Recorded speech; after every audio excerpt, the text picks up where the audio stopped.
there's no network here. It's amazing how attached we are to our cell phones and being connected. And you think going into the Peace Corps, you'd be willing to give up these things. I didn't have running water, I didn't have electricity, and I didn't have cell phone network, but I didn't accept that. I was in Kenya at a very interesting time. It was about 10 years ago. And when I came back, there were a lot of academic papers about leapfrog technology and how it was changing Kenya and Africa. Thomas Friedman wrote an article saying that Kenya was all set because of cell phone coverage. But being there and living it was a different experience. I was about 10 hours by a dusty, bumpy bus ride outside the capital in a place called Kitui South. And when I got there, my first thing was finding where to live, where to buy my food, where to get my water from.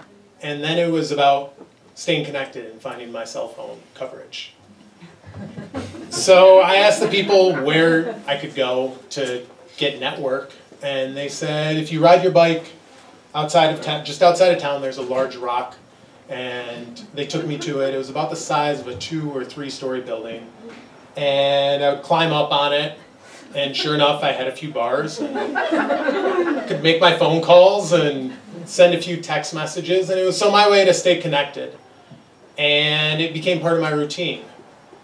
And eventually, I found that there were other places. I realized that the landscape, it's very dry and flat, but we were kind of nestled on the side of a valley. And there was a cell phone tower about 20 miles at the other end of the valley. And so if I could just kind of poke out a little bit from the valley, I could get cell phone network. So there was a rock probably about the size of a picnic table that was about 100 yards from my house. And I realized if I climbed up on it and stood like this, I could get a few bars.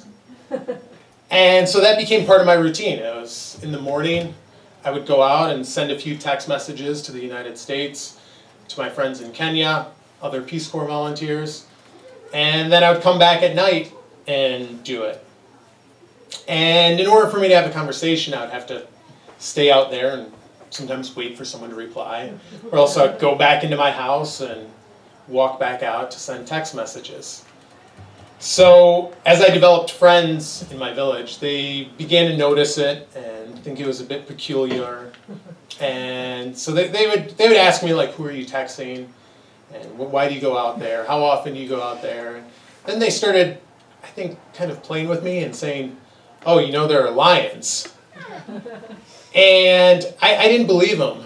And I'm a skeptical person. And I said, no, there isn't. And they said, yeah, your coworker, his cousin was attacked by a lion, and we were just a few miles from Tsavo East National Park. So I asked my supervisor, or my coworker, I said, was your cousin attacked by a lion? He said, oh, yeah, he was attacked by a lion. There was a donkey, it was eating his donkey because of the drought, and he chased it away, and the lion went after him. And so it was one of those things, I didn't realize that until I was there about a year, that he was attacked when I first got there. So it was like the more I was there, the longer I was there, the less I realized I knew about the place. But there were a lot of changes. More people would get cell phones. There was news that they were building a cell phone tower at the town that's 7 miles away. And so I was pretty excited. Everyone was excited about it. And when they broke ground to build the tower, I went to talk to the people. And I said, can I climb up the tower to see if I can see my village? Because I don't know how, like, the cell phone waves work and everything, but I just thought it'd be cool to climb a cell phone tower. And then also there was kind of a giant rock formation in the way. There were 2 ways to go to the village. One was I'd drive 5 miles and turn left and go for 2 miles, and the other way was a roundabout way.